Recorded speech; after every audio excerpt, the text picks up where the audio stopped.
বিজেপির কাটোয়া জেলা সাংগঠনিক কার্যালয়ে এবার তালা মারলেন বিজেপির কর্মী সমর্থকরাই।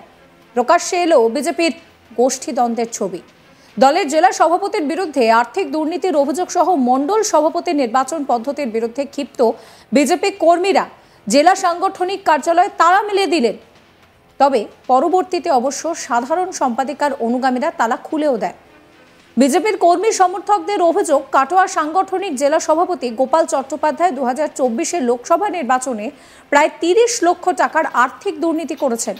এছাড়াও দলের নীতি অমান্য করে মণ্ডল সভাপতি নির্বাচন করেছেন। এই অভিযোগকে সামনে রেখে এদিন বিজেপির বিক্ষুব্ধ নেতা কর্মীরা পদাধিকারী সমেত বিজেপির জেলা সাংগঠনিক কার্যালয়ের সামনে জড়ো হন এবং সেখানে তালা মেরে দেন। দেখুন সেই ছবি দেখাবো আপনাদের।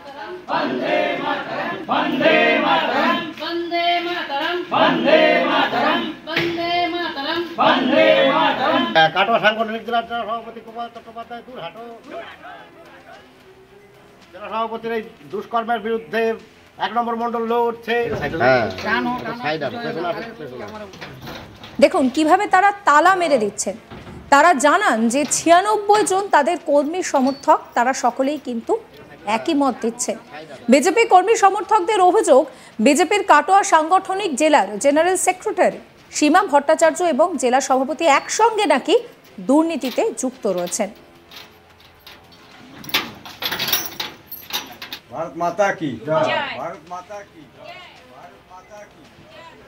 শোনাবো আপনাদের কি বলছেন বিজেপি নেত্রী প্রতিমা চৌধুরী। আমরা তালা মারলাম, আমাদের যে সদস্য অভিযানটা চলছিল তার মধ্যে আমাদের যে বলা হয়েছিল 100টা করে মেম্বারশিপ করতে। আমরা 100টা জায়গায় 206টা আমি মেম্বারশিপ করেছি এবং 200 জনের বাড়িতে আমি পৌঁছেছি এবং আমার মতন আরও অনেক কর্মীরা আছে, তারা মেম্বারশিপ হয়েছেন এবং অ্যাক্টিভ হয়েছেন। সেই আমাদের অ্যাক্টিভ কর্মী থেকে আমাদের বঞ্চিত রেখে তিনি মণ্ডল প্রেসিডেন্ট নির্বাচিত করলেন। সেই নির্বাচনটা আমরা মানতে পারছি না, কেন আমরাও অ্যাক্টিভ হয়ে আছি, আমরা কাজ করছি। বিগত লোকসভা ভোট থেকে আমরা কাউন্টিং বলুন, মকপল বলুন, সবেতে আমরা যাচ্ছি, কিন্তু আমাদেরকে অ্যাক্টিভ কর্মী থেকে বঞ্চিত রেখেছেন। সেই জন্য আমরা আজকে মণ্ডল কার্যালয়ে, জেলা কার্যালয়ে তালা মারতে বাধ্য হয়েছি। না, এটা কোনো গোষ্ঠীদ্বন্দ্ব না। আমরা চাইছি সততার সঙ্গে, স্বচ্ছতার সঙ্গে এই প্রক্রিয়াটা চলুক। জেলা সভাপতিকে আমরা পছন্দ করছি না, কারণ তার ব্যক্তিগত ব্যাপারে তার আমি বলতে চাইছি না। কেন কি, আমরা শুধু চাইছি যে প্রক্রিয়াগুলো নিয়মিত চলছে সেই প্রক্রিয়াগুলো নিয়মিত চলুক এবং স্বচ্ছভাবে চলুক। আমাদের যে মোদিজির নেতৃত্বে স্বচ্ছতার ভারতে, স্বচ্ছ ভারতে স্বচ্ছভাবে প্রক্রিয়াটা চলুক, আমরা এটাই চাইছি। বিজেপি নেতা স্বপন চক্রবর্তী কি বলছেন শোনাবো। তালা মারলাম কাটোয়া সাংগঠনিক জেলা গোপাল চট্টোপাধ্যায়ের যে বিগত লোকসভা ভোট গেছে আর্থিক কেলেঙ্কারি এবং মিনিমাম 30 লক্ষ টাকার ঘাবলা করেছে। সাথে সাথে আমাদের যে সাংগঠনিক পর্ব চলছিল সেই পর্বে আমরা যে অ্যাক্টিভ সদস্য গ্রহণ করেছি, 100 টাকা করে আমাদের পার্টি ফান্ডে জমা করে তার রিসিভ কপি সহকারে ফর্ম ফিল আপ করে জমা করেছি। অথচ আমাদের 31 জনকে আনএক্টিভ করে রেখে ওরা মণ্ডল নির্বাচন ঘোষণা করেছে। সেই মণ্ডল নির্বাচন করতে গিয়ে মিনিমাম আমাদের 15 জন সদস্য দরকার, সেখানে ওরা 4 জনকে নিয়ে মণ্ডল নির্ধারণ করে মণ্ডল সভাপতি ঘোষণা করেছে কালকে।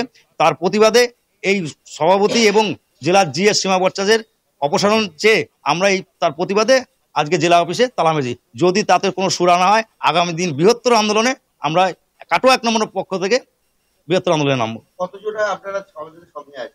আমাদের সাথে 96 জন আমার মণ্ডল অ্যাক্টিভ কার্যকর্তা আছে। মানে এক কথায় মণ্ডল সভাপতি যে নতুন হয়েছে তাতে আপনাদের পছন্দ নয়?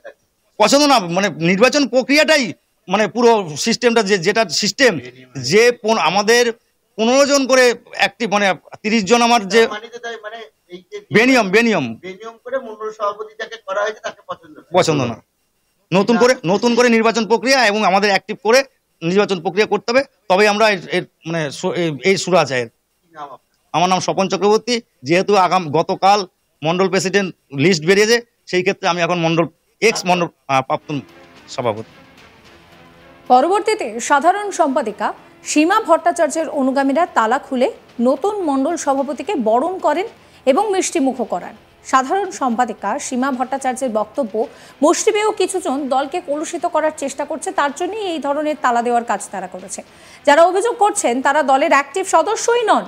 লোকসভা নির্বাচনের পর থেকে তাদের সক্রিয়তা না থাকার জন্য তাদের সদস্য পদ খারিজ করা হয়েছে। বিজেপি নেত্রী সীমা ভট্টাচার্যের কথা শোনাবো আপনাদের। দেখুন, আর্থিক তছরূপের কথা যেটা বলেছে সে বিষয়ে আমি কোনো কথা বলবো না। এবার সেটা উচ্চ নেতৃত্ব যারা টাকা দিয়েছে বা যারা, সেই ব্যাপারটা ওরাই দেখবে সম্পূর্ণ। এই ব্যাপারে আমাদের নিচুতলা লোকদের কোনো কথা বলা সেটা বাতুলতা ছাড়া আর কিছু নয়।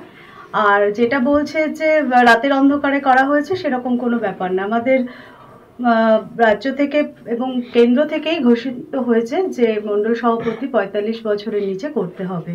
তো সেই নিরিখে আমরা যারা অ্যাক্টিভ মেম্বার হয়েছে, গত আমাদের ৩ মাস ধরে অ্যাক্টিভ মেম্বার করা হয়েছে। আমাদের জেলায় ৯১,৪০০ জন অ্যাক্টিভ মেম্বার হয়েছে, সদস্য হয়েছে, এবং প্রায় ৮৫০ মতন অ্যাক্টিভ মেম্বার হয়েছে।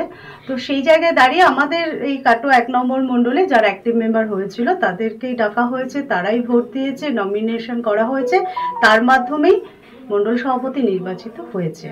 এবার যে আজকে এসছিল বা যার নেতৃত্বে আপনি বলছেন, সে অনেকদিন আগেই শোকজ করা হয়েছে দল থেকে। সে দলীয় কোনো কাজকর্মের সাথে যুক্ত না এবং পার্টির কোনো কাজ করছেও না, দল বিরুদ্ধ নীতিতেই সে বেশি মাত্রায় যুক্ত। তো সে কি করলো না করলো সেটা কোনো ফ্যাক্টর না। আর আমাদের সম্পূর্ণভাবে তারা যে অ্যাক্টিভ মেম্বারশিপের যে কাগজ তাদের কিন্তু দেওয়া হয়নি, আমাদের জেলা থেকে তারা পায়নি। তো তারা যখন পায়নি, তাদের ভোট নির্বাচনে তাদের তো ডাকার কোনো প্রশ্নই ওঠে না। তো আমরা সম্পূর্ণ স্বচ্ছতার সাথেই আমাদের নির্বাচন প্রক্রিয়াটা হয়েছে এবং সেই মোতাবেকে রাজ্য থেকেই এই নাম ঘোষণা করা হয়েছে। এটুকুই আমার বলার আছে, কোনো রকম কোনো কিছু হয়নি। এবং আরেকটা যে বিষয় তারা বলছেন যে যাকে নতুন মণ্ডল সভাপতি নির্বাচন করা হয়েছে তা তিনি নাকি সেই পরিমাণ সদস্য সংগ্রহ করতে পারেননি, এটাও তারা কিন্তু অভিযোগ করছে। না, সে অ্যাক্টিভ মেম্বার হয়েছে এবং আরেকজনকে অ্যাক্টিভ মেম্বার হতে সাহায্য করেছে, ঠিক আছে। তো এই বিষয়ে কটাক্ষ করে তৃণমূল নেতা প্রসেনজিৎ দাস কি বলছেন শোনাবো আপনাদের। বিজেপির কাটোয়া কাল্লা সাংগঠনিক যে অফিস, সেই অফিসে তালা ঝোলাচ্ছে তাদেরই কর্মীরা। তারা বলছে যে তারা যে মণ্ডল সভাপতি নির্বাচিত করেছে সেটা অবৈধ এবং জেলা সভাপতির বিরুদ্ধে আর্থিক তছরূপের অভিযোগ আছে। তো সুতরাং এটা তৃণমূল কংগ্রেস এই অভিযোগ করেনি। তৃণমূল কংগ্রেস বরাবরই বলেছে যে বিজেপি দলটা গোষ্ঠীদ্বন্দ্বে জর্জরিত এবং আজকে ওরা নির্বাচনের কথা বলছে। ওদের কর্মীরা আজকে রাস্তায় দাঁড়িয়ে বলছে যে নির্বাচনটা অবৈধ। আমরা তো আগে থাকতেই জানি ওদের নির্বাচন বলে কোনো জিনিস নাই। এই ভিডিও সম্পর্কে আপনাদের মতামত জানাবেন। সমস্ত খবরের আপডেটের জন্য সাবস্ক্রাইব করতে ভুলবেন না আজ তাক বাংলার ইউটিউব চ্যানেলকে, ফলো করবেন হোয়াটসঅ্যাপ চ্যানেলে।